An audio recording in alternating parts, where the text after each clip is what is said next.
Natural disasters can strike at any time, and it's important to be prepared. While many families have set up plans for emergencies, they can often forget to include their furriest family members, their pets. But joining me now is Veterinarian Dr. Lowery and Patricia Mercer, President of the Houston SPCA, with some tips. Thank you for joining me today. Thank you. Wonderful. Thanks for having us. Now, first, are there any pet preparedness tips that you would like to share with homeowners and people who have pets? Yeah, it's really important to be thinking about your pets as you plan for your own sort of disaster family plan. And so with pets, a couple of things that are important to keep in mind. One is to be sure that they have current identification, not only their identification, but your identification as well. And this is often done through a microchip, which can be implanted by your veterinarian, or sometimes they're done through your local shelter as well. And then have a pet emergency go kit available, which is just going to include an easy to grab bag that's got several days of food and water, a couple of dishes, a safety harness, a leash, and perhaps a toy or a blanket. Just something that as you're leaving the house in an emergency, you can grab your own kit as well as one for your pet and keep everybody safe and healthy for a few days. Now, you refer to the Go Kit. What kind of emergencies should pet owners be prepared for? Well, emergencies come in all shapes and sizes. Man-made disasters, natural disasters, hurricanes, tornadoes, floods, even disasters like chemical explosions. So when you're planning, you have to literally plan for everything. The best thing to do is to make it a plan for your entire family, but also include your pets in it because they are members of your family too.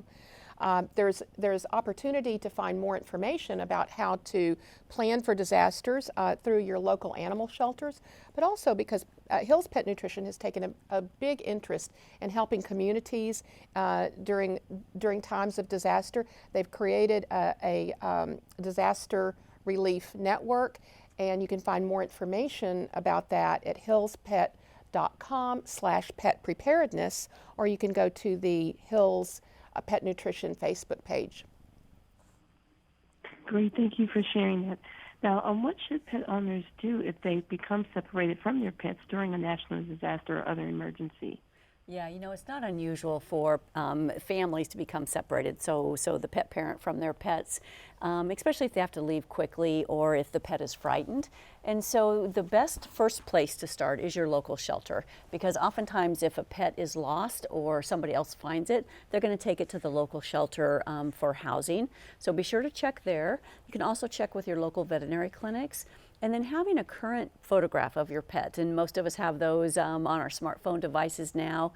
When it's safe to go back to the area, you can check in your home or around your home. So oftentimes, if your home is still intact, they'll be hiding in a specific place under the bed or in a specific room or closet.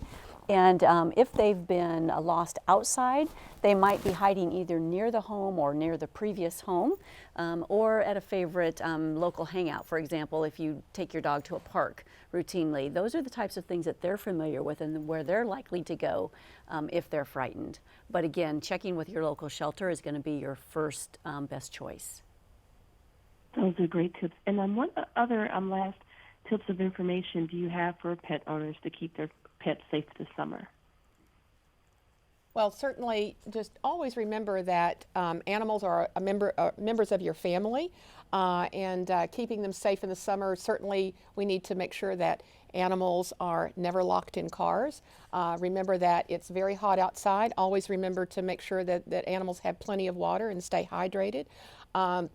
Hill's Pet Nutrition is, in addition to being concerned about animals in disaster, is also concerned about the overall health of pets. So you can go to the website that I just mentioned, hillspet.com, for more information, or talk with your local veterinary hospital about other ways that you can protect your pet during the summer and any other time of the year. That's great. Thank you so much. And for more information on how to keep your pets safe in emergencies as well as all year long, visit www.hillspet.com. Thank you so much for joining me. It's been a pleasure. Thank you very much.